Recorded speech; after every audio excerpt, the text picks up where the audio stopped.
माननीय सभापति महोदया, ये जो बजट है, ये बजट बहुत बड़ा आंकड़ों का खेल है और मैं अपनी बात रखने की शुरुआत कुछ पंक्तियों से करूंगा कि आंकड़ों के जाल में सच को छुपाया गया, विकास के नाम पर भ्रम फैलाया गया। बजट की किताब में सपने तो बहुत लिखे हैं, पर हक का पन्ना फिर फाड़ा गया। और ये जो हक का पन्ना फाड़ा है, ये उन गरीबों का है, उन आदिवासियों का, जिसको इस बजट में आंकड़ों के हिसाब से तो बहुत कुछ दिया गया है, पर जमीन पर कुछ नहीं मिल रहा। माननीय सभापति महोदया, बजट केवल आंकड़ों का खेल नहीं है, इसमें प्रदेश की जो सरकार है उसकी भावनाएं छुपी होती हैं। आज पर्यावरण पर बात हो रही है, तो पर्यावरण का सबसे बड़ा दुश्मन कौन है? पर्यावरण का सबसे बड़ा दुश्मन है तो वो खनन, माइनिंग। और मैं कुछ आंकड़े आपके सामने रखना चाहूंगा कि बजट भाषण में कहा गया कि हमारा मध्य प्रदेश चौथा खनिज संपन्न प्रदेश है और माइनिंग रेडीनेस इंडेक्स के में पूरे देश में प्रथम है। अगस्त 2025 में 56,414 करोड़ के निवेश प्रस्ताव पास हुए, पर सवाल यह है, ये निवेश किसने किया है, इसकी सूची क्या है, किन शर्तों पर समझौता किया गया है, किस कीमत पर सौदा किया गया है, और जो सौदा करा गया है वो प्रदेश के 23% आदिवासियों के दम पर सौदा हुआ है। यह जमीन किसकी है? आदिवासियों की। यह पर्यावरण किसका है? हम सबका है। सिंगरौली में जो हुआ हम सबने देखा, 6 लाख से ज्यादा पेड़ कट गए। अभी तक सरकार बोल रही है कि 33,000 कटे हैं, पर जमीन पर जाकर देखेंगे तो 6 लाख से ज्यादा पेड़ काटे जा चुके हैं। वहां पर फॉरेस्ट राइट एक्ट, पैसा कानून की धज्जियां उड़ाई जा रही है। एक तरफ सब लोग एक पेड़ मां के नाम कहते हैं, बड़े दावे करते हैं कि एक पेड़ मां के नाम, और पूरा का पूरा जंगल अडानी के नाम। साथियों, यह सिर्फ सिंगरौली की बात नहीं है। अभी आपने देखा होगा कि केन बेतवा परियोजना में जो छतरपुर है, वहां पर भी जबरदस्त आंदोलन चल रहा है। क्यों चल रहा है? क्योंकि 25 गांव के लोगों का ना ग्राम सभा से अनुमति ली गई, नहीं सही मापन करा गया, उचित मुआवजा क्या होगा यह भी तक नहीं बताया गया। यही किस्सा कुक्षी में हुआ। वहां पर ग्राम सभाओं की बिना अनुमति के सर्वे करने पहुंच गए। यह पता होना चाहिए कि 5वीं अनुसूची के क्षेत्र में बिना ग्राम सभा के सर्वे नहीं किया जा सकता, पर क्यों बिना अनुमति के वहां सर्वे करने पहुंचे? अभी हमारे साथियों ने कहा कि नक्सलवाद को खत्म कर रहे हैं। कांग्रेस ने क्या किया? मैं आपको बता दूं, नक्सलवाद की सबसे बड़ी कीमत किसी ने चुकाई तो कांग्रेसियों ने चुकाई है। छत्तीसगढ़ में पूरी लीडरशिप खत्म कर दी। बालाघाट में क्या हम नहीं जानते क्या? पर आपको समझना पड़ेगा, आदमी को मारने से विचारधारा खत्म नहीं होती है। अगर विचारधारा को खत्म करना है तो आदिवासियों को सम्मान देना पड़ेगा, और अगर आप सम्मान नहीं दो तो ये लाल सलाम बार आकर हम लोगों को परेशान करता रहेगा। और क्या आज हम उसी विधानसभा में खड़े हैं? पिछले साल की 9 मार्च को एक इनकाउंटर करा गया मंडला में, अपनी पीठ ठोक टकाई गई कि हमने देखो नक्सल को मार दिया। बाद में पता लगा सबसे पहले उसको मुआवजा देने वाली सरकार सबसे पहले पहुंच गई। हमने जब विधानसभा में यह मुद्दा उठाया तो आज नरेंद्र शिवाजी पटेल जी भी यहां बैठे हैं, हमारे नरेंद्र सिंह तोमर जी जो अध्यक्ष हैं वो भी थे, और उन्होंने यह आश्वासन दिया था कि अगर यह इनकाउंटर फर्जी पाया जाएगा तो पीड़ित परिवार को 1 करोड़ का मुआवजा दिया जाएगा। आज तक जांच का क्या हुआ? आज तक उनको मुआवजा मिला क्या? आज तक उनको नौकरी मिली क्या? इस चीज का भी जवाब देना चाहिए। गृह विभाग का जो बजट है 14,000 करोड़ का है। यह हमारी सुरक्षा के लिए ना। अगर हमारे लोगों को मारा जाएगा तो गृह विभाग का क्या मतलब रह जाएगा? सुरक्षा सबसे पहले हमारे लोगों की होना चाहिए। जो व्यक्ति को मारा गया था उसका नाम हिरेन पट्टे बैगा था। अभी कल मंत्री जी बोल रहे थे कि चाहे बैगा हो, भारिया हो, सहरिया हो, इनके लिए जो भी करना पड़ेगा इनके कल्याण के लिए करेंगे। ऐसे कल्याण करोगे आप? उनको भून दिया जा रहा है, बेकसूरों को मारा जा रहा है।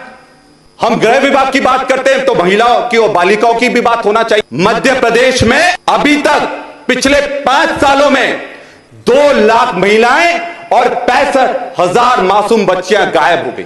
किसकी जवाबदारी है?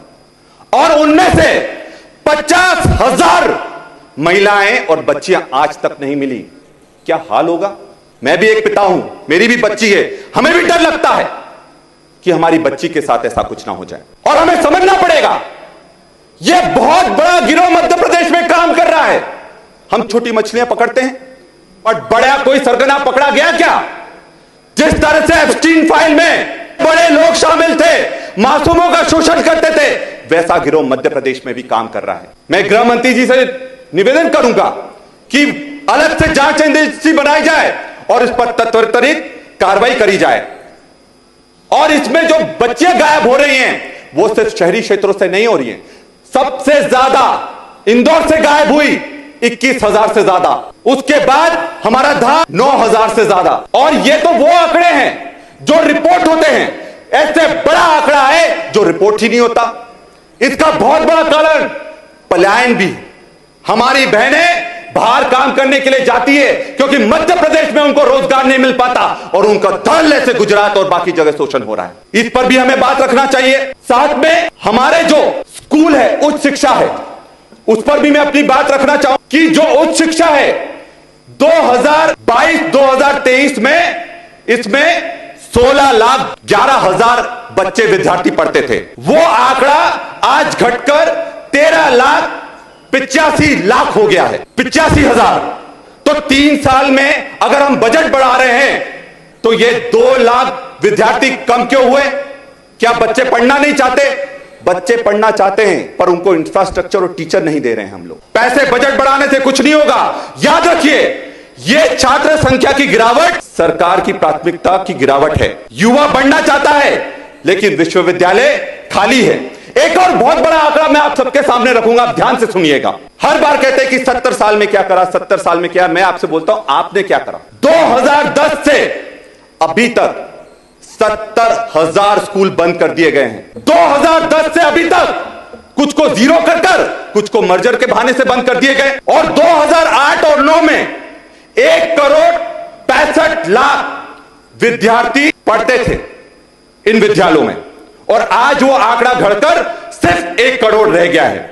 और जबकि बात ये बताऊंगा कि बजट बढ़ा है, 2010 में 6,000 करोड़ इन स्कूलों को मिलता था, पर आज 2026 में ये 36,000 करोड़ हो गया है। तो पैसा बढ़ रहा है पर विद्यार्थी क्यों कम हो रहे हैं, इसका भी जवाब देना चाहिए।